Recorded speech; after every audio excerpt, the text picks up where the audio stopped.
You can tell the difference between in a performance for someone that has rehearsed it till they're dead, like blue in the face. I've rehearsed it over and over and over again to the point of, I've done it once or twice. Yeah. Because we've said it before in other episodes, have the words in your mouth, know how they feel. Yeah. Practice putting the pause here, raising your voice a little bit there.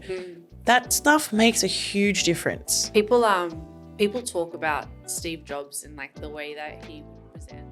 Welcome to the Marketing Mentors podcast, brought to you by Red Pandas Digital. I am Tasha, joined by Linda, who is cold today. Let's just put her out there. Linda's a bit cold, but welcome, Linda. This is exciting. It is. We're doing this one a little bit different this week because both of us are, top of mind, getting ready for our They Ask You Answer Digital Marketing and Sales Summit, which is happening in T-minus 20 days or so-ish, 20-ish days. What does T-minus mean? It's some type of rocket ship launch thing. Oh, okay. Someone Google search what it means and let us know. I thought it was like time minus, but then... No, Linda. Okay.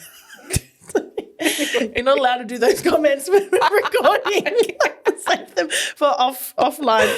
Sure. So, look, we are getting ready for our summit in a few weeks' time, and both Linda and I are keynoting on the day. We're not the featured keynote, but we are both keynoting. And that basically means, if you don't know what keynoting means, we're giving a talk.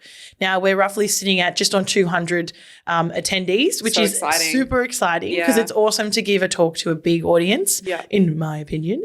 And obviously, because we're getting ready for this, there's a few things that are really, really prevalent for us right now. And I think that we can share this with our listeners and anyone that is maybe going through something similar or might be in the future preparing for a keynote. Yeah.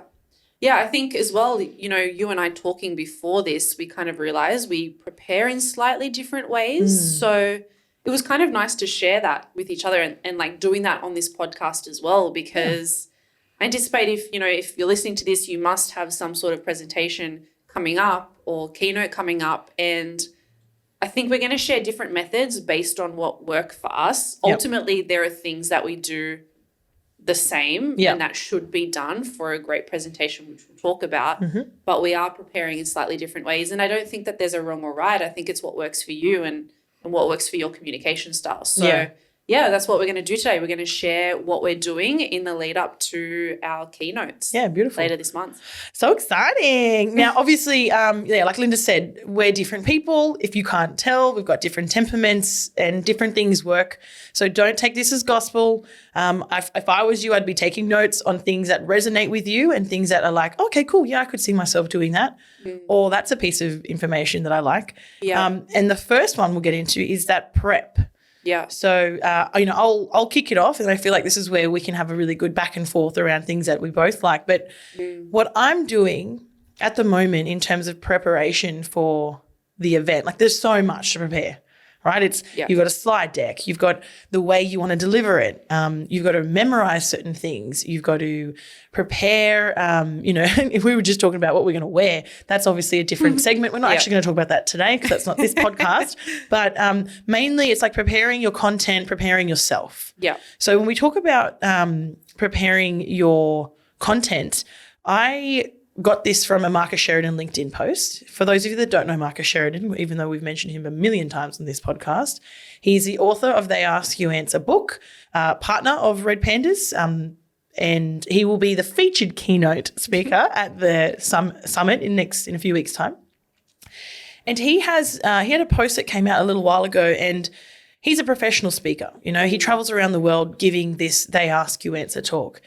And a simple trick or tip that he shared to help him prepare for his keynotes, which tell him if he is ready to deliver it, is the first line and the last line test, which I really like this one. Yeah, so explain that too. I must say I want to try and use this for myself. Yeah. So essentially what it is run through all of your slide decks, like every single slide on your slide deck, and say out loud the first and the last line or sentence that each of these slides would entail, exactly as you would in your presentation.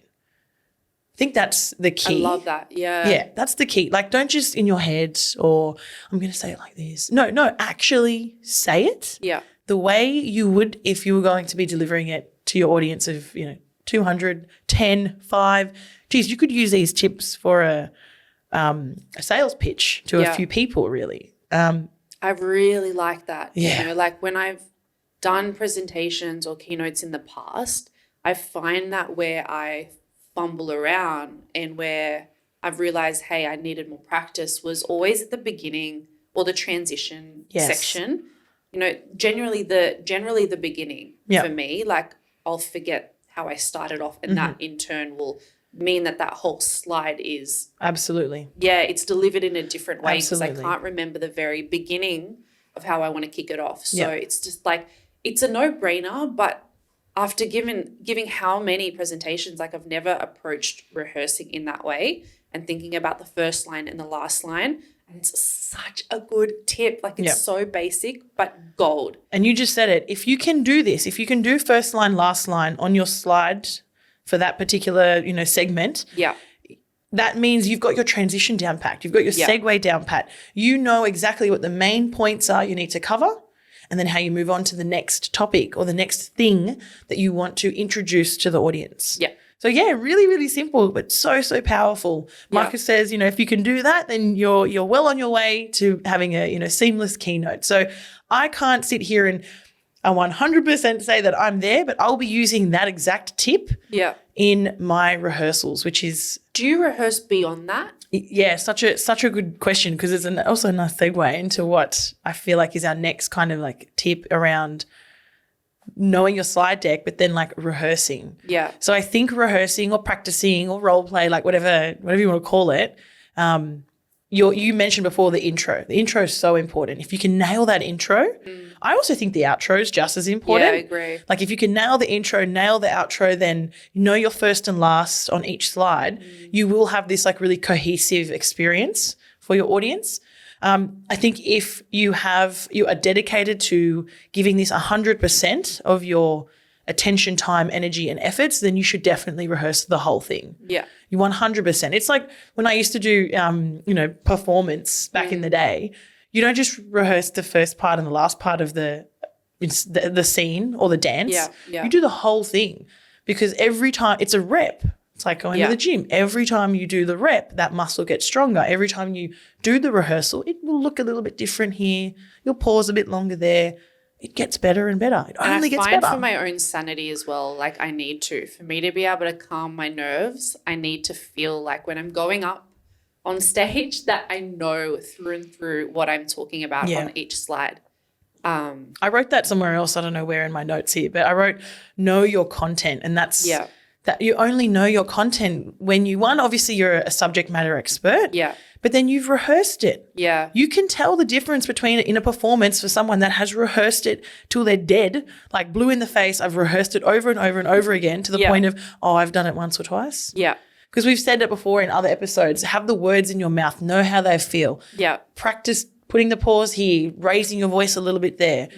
That stuff makes a huge difference. People talk about Steve Jobs and like the way that he would present, because he was like meticulously careful in regards to like every single word that came out of his mouth on stage. I'm very much like that's Linda. Yeah, that's me to a T. Like the logical, analytical side in me. Like I'm so like Steve Jobs in that way when it comes to presenting, but that just makes me feel better on the day. You know, if I can practice in private the way that I'm going to deliver publicly, then it makes me show up in a different way. Yeah, because you have that rehearsing. That trust in yourself, that confidence in yourself. You said it before, like there's two elements to it. There's being a subject matter in what you're talking about so you can talk about it with confidence, but then there's also taking the time to actually do the work and rehearse. 100%. Yeah. Because let's be real, you're a good actor, you memorize a good script, you can talk about whatever you want. You truly can, right? That's what a lot of our actors that we watch on the big screens do. They might not be like, war veterans, but they've done their homework. They know their content. Some of them are method actors, and they go into the field and experience things firsthand, so they can really adopt that character.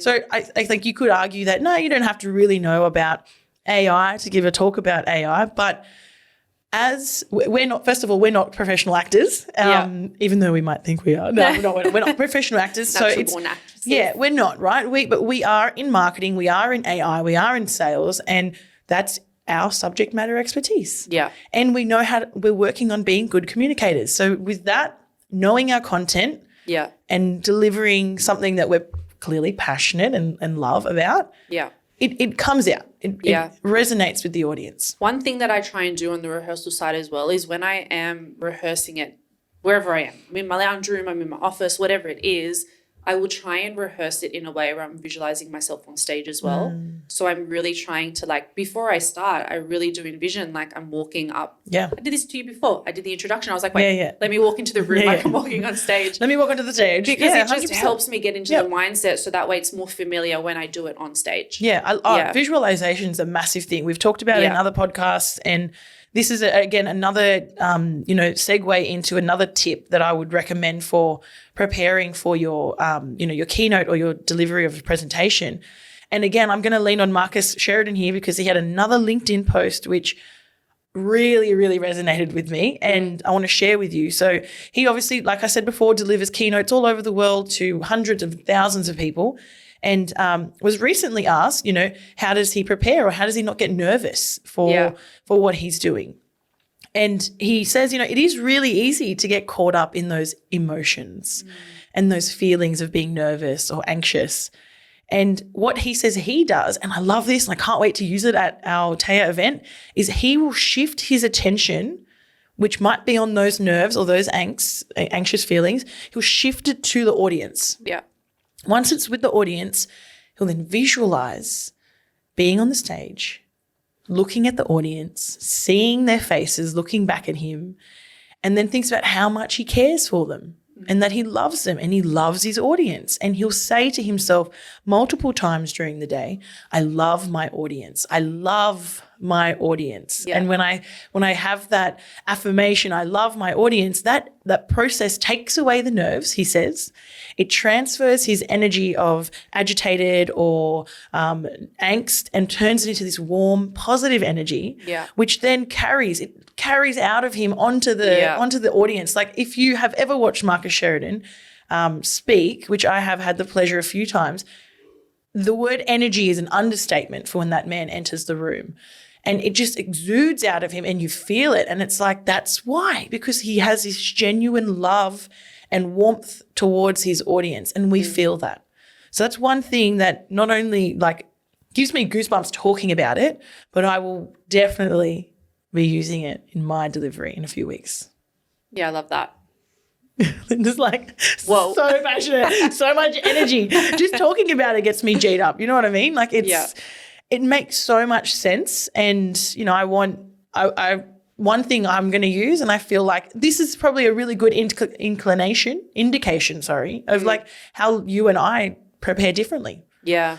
And how I'm probably a little bit more immersive in that sense where I need to feel something for it to connect. And then I think we were saying it before, I'm like, I might not have every word down to a T, but I know how I want something to feel for me. And then in theory, hopefully that I'm relying on that. Yeah. Just someone else feels it too. Yeah. Do you know what I mean? Yeah. So it's just different ways of prep. Yeah. I think playing to your strengths is the important part here as well. You know what I mean?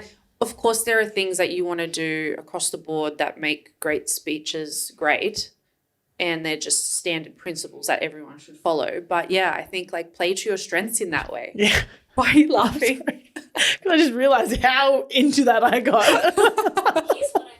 Oh, okay. Siri's getting into it as well. Siri's G'd up from you. Yeah, I'm feeling it. I'm feeling the energy, right? I really like that though. I mean, for me, when I get up on stage, I get really, really nervous that 20 seconds beforehand when I know it's about to happen. Yeah. And so I haven't previously had strategies to be able to try and mitigate that and relax that nervous energy or turn it into something positive. I've never really focused on that. Yeah. And I've just found that during the first 30 seconds, I've managed to kind of ease my nerves, but I kind of have succumbed to the fact that I'm going to feel those nerves at the beginning. Yeah. So I like that sort of strategy, and you don't hear a lot about that, I guess. Yeah. Different strategies on how to ease nerves specifically for when you're going to give a presentation. I guess it's so tangible. Exactly. And it's turning something turning something that's predominantly seen as a negative emotion, anxiety, nerves, turning it into something that's warm and positive. Be like, no. And you choose, I'm going to go Tony Robbins on you now. You choose to be in that state of angst and nerves. You're choosing that. You're focusing on that. Get your head out of there. Stop focusing on that and focus on your audience who you're about to talk to. And they want to hear about the shit that you've got to bring to them. And they know that you're going to give them good value. And you know you're going to give them good value. So why the fuck are you nervous? Do you know what I mean? I think nerves are okay. I'm not going to die on stage. So I'm going to have a panic attack. I'm getting so G'd up. I haven't even had that much caffeine today. I'm just obviously very passionate and excited about this. So let's move right along to the next topic. So we spoke about preparation. This one's fun, communication. Yeah. So obviously, again, preparing for our keynotes, Linda and I are doing it a little bit differently, as you can see. But, I feel like there's so many takeaways from both of our approaches. But in terms of communication, this is a good one. Yeah. When you're delivering your keynote, not only are we practicing our, our presentation, as in here's the slides and this is what we're going to say, but we're really trying to zone in on how we're saying it and trying to find that balance of conversational yet presentational and, using that energy. Like I have been told many times before that my energy is just kind of like one level. Yeah. And I need to learn how to take people. Let's clarify to everyone, the energy one level is really high energy because that could be taken anyway, let's be honest. Yeah, okay, fair enough. Really high it's energy a high energy at one level. Yeah, exactly. Yeah. Okay, so what I'm working on is like, great, cool, I have a high energy, but how do if people listen to me for more than like 10 minutes on that high energy, they're like, shit, I'm exhausted. So I don't want that to come across on the audience when I'm delivering this keynote. So I'm trying to work on, I'm working on where I need to bring my energy down a little bit. Yeah. By slowing down my pace. Yeah. And lowering my voice and adding some pauses. And if you didn't get from that, I'm the opposite to Tasha. So I literally work on the complete opposite to her in that respect. I am the other side. I need to work on bringing myself up and creating energy in the room, particularly for this presentation because I'm the last of the day. Yeah, that'll be a good one. So I'm really going to need to make sure elements of my presentation, I'm bringing the energy, elevating my voice, increasing the volume, increasing the pace sometimes to create urgency, all those things that Tasha said, making sure that we're kind of taking people on that ride of like the highs and the lows. Yeah. Being serious sometimes when it's important, but then being really energetic and fun at times as well to make sure that they stay engaged. Yeah, 100%. Because ultimately these people are sitting there, eyes on you, wanting to be educated and entertained. Yeah. They don't realize it, but that's what they want. We know that's what they want, right? Yeah. So it's an interesting journey we're going on. I love that I'm doing it with you, Linda, because we complement each other in such different ways. Yeah. And I have so much to learn from you, and I feel like I can teach you things as well, with our differences. So that's exciting, the communication one. I think another thing as well is, some of the best presentations you see, they're really conversational as well. Yeah. And it's something I'm conscious of too. I think when I haven't done this for a very, very long time. Like I'm talking years, like at least 4-5 years on stage, right? So it's been a really, really long time. And I don't think when I used to do keynotes, I was so focused on delivery. I was more focused on the content. Yeah. And delivery, I would just make sure that I turn up with a smile on my face. Everyone can hear me. I've got a presence. Yep. I wouldn't go deeper than that, which is what we're doing now. So I think the way we're communicating now is definitely in a different ballpark. But now I'm more conscious of also being conversational because when you're conversational with someone and you have that tone, it engages people more than just that authoritative talking voice. At you type of style. Exactly. Yeah. Which I think is probably that's what we were trained to do in school. You go to debating club, you do the school speeches and stuff. Like they just told you here's your speech, just tell it to the audience. So there was no type of like interaction. Yeah. But as history is evolving, some of the best presentations that come to mind or that best keynotes, and Linda nailed it with one of the things, but you will see commonalities in the best presentations. Yeah. And one of them is obviously, yes, it's conversational. Yeah. And it's embracing this idea of storytelling. Yeah. Because when you're talking to a mate, you generally tell, this happened on the weekend. This is what happened. Oh my God, you wouldn't believe when this, blah, blah, blah. And it's conversational. It's easy to listen to. Such a good point. Telling the story like you're telling a friend is so important. Yep. When I listen to TED Talks, they're all feeling like they're talking to you specifically. Does it feel like they're talking to a huge audience? The ones that do it well, at least. And I'm just reflecting on myself right now. When I tell people a story, I'm not like a 10 energy the whole time, right? You should have seen this car that hit me the other day. You don't speak like that. That's a great example, though. It is. Yeah.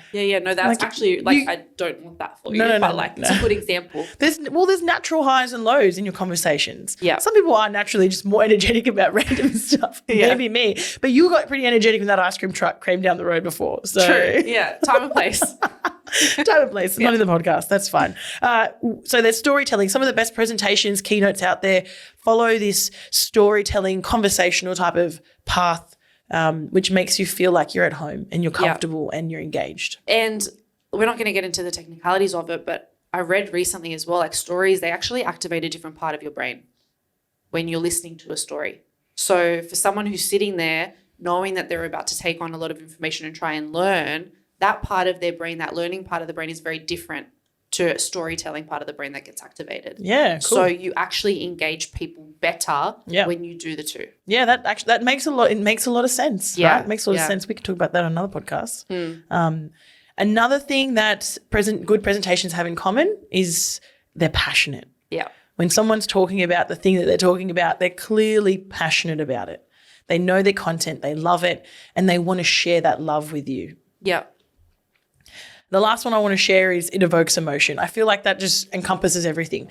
You're giving a really good story. You're passionate about what you're talking about. You've encompassed these communication things. You've prepared for your presentation with role-playing and rehearsals. Yeah. Everything you're doing is getting people to go on that journey with you of the content that you're delivering and evoke some type of emotion. You want them to hate generative AI, then you make them feel that way. You want them to be scared because they're not about to take on generative AI, then you're going to make them feel that way. You want them to feel like they have to have a customer journey map, otherwise their business is going to fall to pieces, then that's what we're going to try and offer them. And that's a good point as well. With evoking emotion, it's not just tell a personal story to make them feel a certain way. It's also, what's the learning component and how can you take them on that journey? Not necessarily tying it back to a personal story, which is really good too. Like you gave the example of if someone doesn't take on AI, then there are repercussions that they're going to have to face in a few years, right? Yeah. And evoking that emotion, that consequence is equally as powerful as if you want sharing a personal story. Yeah, that's I agree. really vulnerable and meaningful to you. Yeah, totally It can agree. be done in different ways. Yeah. Yeah. Yeah, I love that. Yeah. All right, so with all of that said, there's a whole bunch of stuff that you can do to prepare for your own presentation or keynote coming up. I'm sure there's a bunch of other things that we didn't talk about. Yeah. But I feel like we really got into that today. Yeah. I think the fun. number one for me is be authentic. Try and play to your strengths. If you're going to tell stories, make sure they're your real stories so that way you're telling them authentically. When you do that, I feel like then you can be more passionate, more confident. You can show up in a different way rather than trying to mimic someone else. Obviously have your role models and people that you aspire to be like. That's very important. But ultimately, how can you bring yourself to that presentation? Yeah. And for me, that's the number one thing that I'm trying to focus on personally. Yeah. Yeah. No, I love that. I would say number one for me is just loving your audience. Yeah, I love that. The more I can love them, I feel like that energy will keep coming out and they'll feel me. Yeah. Awesome. Love it. Love it, Linda. Thank you so much. Likewise. Until next time. All right. Bye, guys.